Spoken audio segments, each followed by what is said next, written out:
Alrighty guys, took a little trip this morning before the show even started to visit Rhapsody Audio, which I've visited before. One of the few places you can actually hear the M9s in an environment that's commensurate with the Magico facility, unless you know somebody that owns it and put it in a great environment.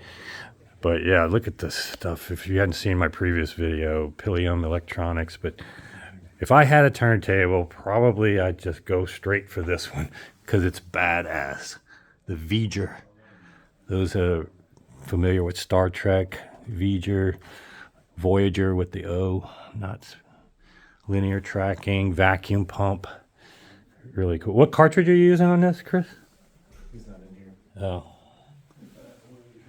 Yeah, so. Some cheap generic cartridge. Yeah. This is the crossover because an active crossover for the M9s, which are massive. Doug was just taking a picture. These are ones I have to look up to. These are taller than me. You've seen it both on my facility tour of Magico as well as in this room before. We can't do music clips. Magico doesn't like music clips on YouTube of the M9s. But yeah, just look at how massive a footprint this is. Just incredible.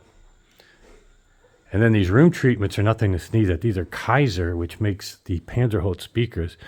But they're much more sophisticated than people think. All of this behind here has little dimples. And that's purpose-built for the level of absorption and diffusion. And also this here. Because again, you cannot put this kind of gear in a room that isn't treated. You're never going to get the potential of it. You see so many times, NBL Extremes, all these great gear in not optimal rooms. And it's a shame because they're never getting what they paid for. And these aren't cheap. But when you put it in a room like this, then you understand why, you know, some people will pay that kind of money for the level of performance. So yeah, unfortunately, we're not going to do any music clips in here, but yeah, this is one of those special rooms that you want to check out. So brought Dave, Ken Redmond with the tracking angle here, and Dave and Doug to come check it out while we were in town. And let's go ahead and look in this room here.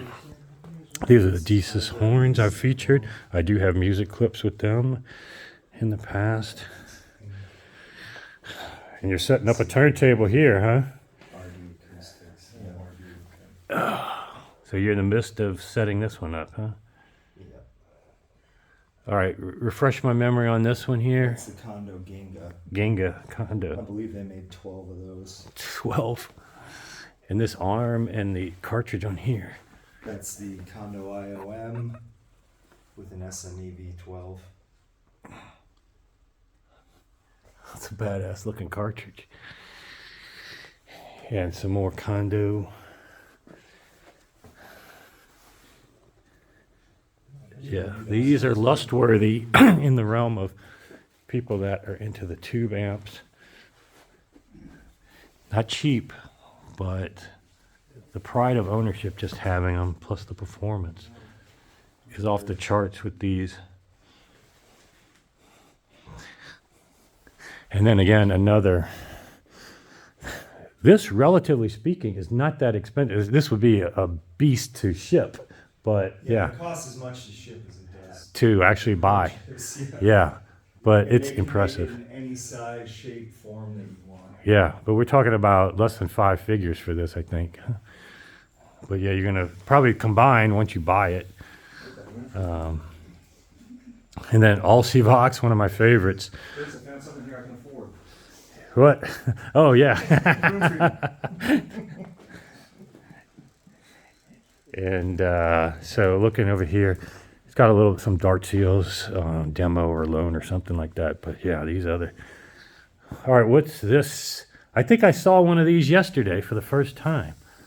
That's the CS port. Uh-huh. TAT-M1M2.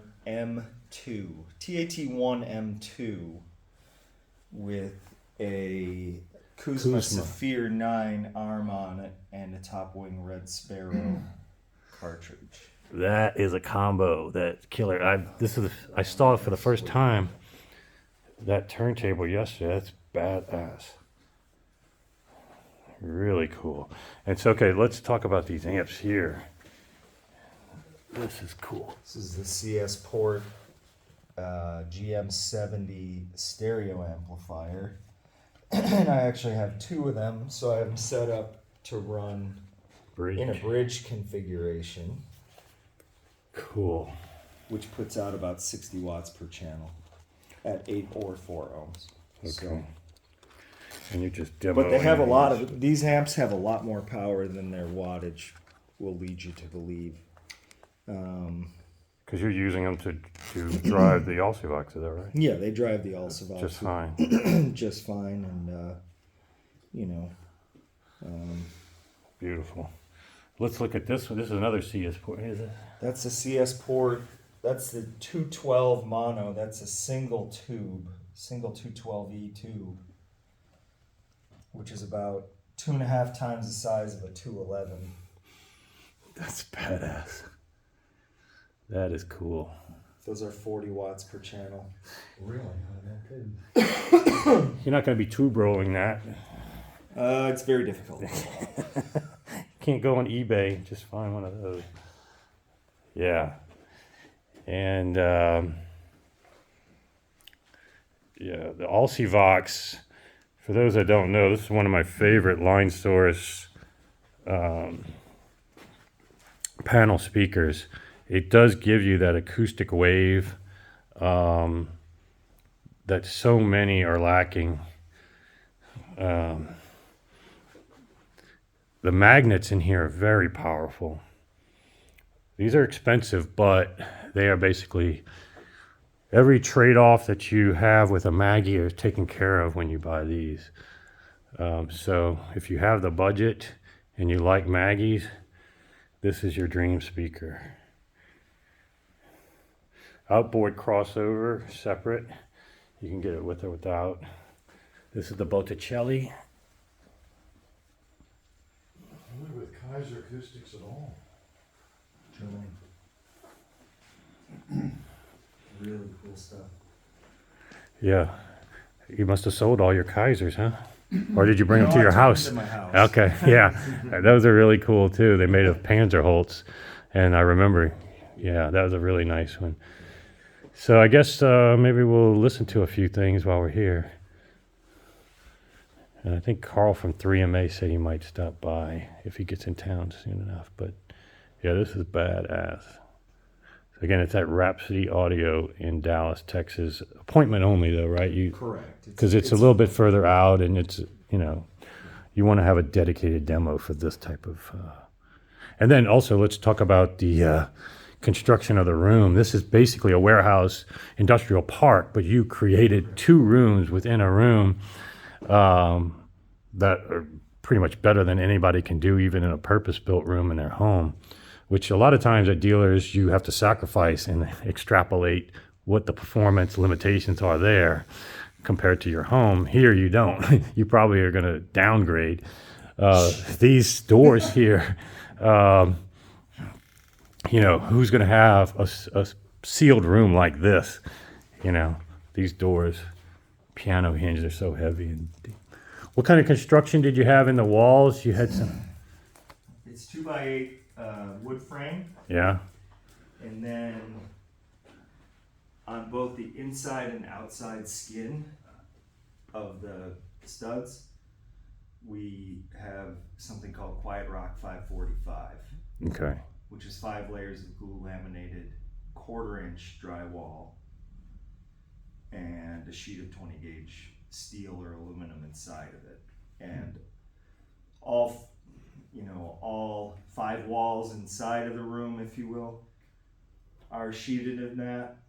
And then the walls are filled with rock wool. The whole outside is skinned in that, including the ceiling. So you're basically inside of a Faraday cage or a vault, if you will. Mm-hmm. And you did each room slightly different to give a different reverb characteristic, if I recall. Well, that's just the room treatment. Okay. This one was fully custom designed by Kaiser. Okay. And then there's some Kaiser in here. There's some RD acoustics in here. There's some Gick in here on Yep. the ceiling. The clouds. Yeah. And this one I kind of did myself. But Gotcha. Yeah, so you have two different rooms to give you a different, and you can actually tell when you move from one to the next how your voice changes. So this will give you an opportunity to hear what's more commensurate with your home environment. And yeah. All right, I'll have some music clips in part 2, hopefully.